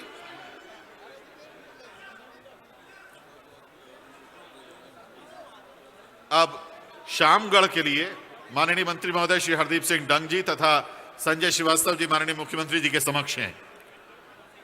तृतीय स्तर पर नगर परिषद 25,000 से अधिक जनसंख्या वाली कैटेगरी में 5वां पुरस्कार, मतलब तीसरे स्तर पर तीसरा पुरस्कार नीमच जिले की मनासा नगर परिषद, इसके लिए श्री अजय तिवारी जी, श्रीमती सीमा अजय तिवारी और श्री महेंद्र वशिष्ठ जी सादर आमंत्रित हैं। सभी सम्मानीय जनप्रतिनिधियों से आग्रह है कि आपकी बाईं ओर प्रदर्शनी और सोनचरैया मेला का आयोजन है, तो आप सब लोग उसको भ्रमण करके जरूर जाएं। और दाईं ओर आप सबके लिए भोजन की व्यवस्था है। सभी सम्मानीय जनप्रतिनिधियों से आग्रह है कि कार्यक्रम के बाद भोजन लेके भी अवश्य जाएं। सभी लोगों के लिए दाईं ओर भोजन की व्यवस्था है। धन्यवाद। भोजन का आप भी भोजन। धन्यवाद। चौथी कैटेगरी 25,000 से कम जनसंख्या वाले में सबसे पहले उचेहरा नगर परिषद है। 25,000 से कम जनसंख्या में 15.5 लाख रुपए की स्वीकृत प्रोत्साहन अनुदान राशि माननीय मुख्यमंत्री जी से प्राप्त करेंगे। अध्यक्ष महोदय माननीय श्री निरंजन प्रजापति जी, श्री शैलेंद्र प्रताप सिंह जी मुख्य नगर पालिका अधिकारी। दूसरे नंबर पर इस कैटेगरी में बड़कोही नगर परिषद से 10 लाख रुपए की राशि के लिए श्री भरत सिंह डेहरिया जी अध्यक्ष महोदय तथा श्रीमती गीता मांझी मुख्य नगर पालिका अधिकारी। बीरसिंहपुर सतना जिले की नगर परिषद है, इसमें 5 लाख रुपए की राशि के लिए श्रीमती राजकुमार प्रजापति जी माननीय अध्यक्ष तथा मुख्य नगर पालिका अधिकारी श्री शैलेंद्र कुमार ओझा जी। छतरपुर की खजुराहो नगर परिषद के लिए श्री अरुण अवस्थी जी, बसंत चतुर्वेदी जी तत्कालीन सीएमओ यहां पधारे और सुश्री एकता अग्रवाल जी मुख्य नगर पालिका अधिकारी मौजूद हैं, वे सभी आएंगे। खजुराहो की ओर से 5 लाख रुपए की स्वीकृत प्रोत्साहन अनुदान राशि के लिए। और इसी कैटेगरी में यानी अंतिम स्तर पर बड़ा मलहरा छतरपुर की जो नगर परिषद है वो 5 लाख रुपए की राशि के लिए स्वीकार करने के लिए श्रीमती निशा राजे आनंद सिंह बुंदेला अध्यक्ष हैं, आप पधार रही हैं और आपके साथ हैं मुख्य नगर पालिका अधिकारी श्री उमा शंकर मिश्रा जी। ये हमारी वो नगर परिषदें थी जिन्होंने राजस्व संग्रहण में उल्लेखनीय कार्य किया है और उन्हें माननीय मुख्यमंत्री जी द्वारा स्वीकृत प्रोत्साहन अनुदान राशि प्रदान की गई है। अब बीच में एक महत्वपूर्ण उद्घोषणा ये है कि जिन हमारे सम्माननीय जनप्रतिनिधियों को जल्दी वापस जाना हो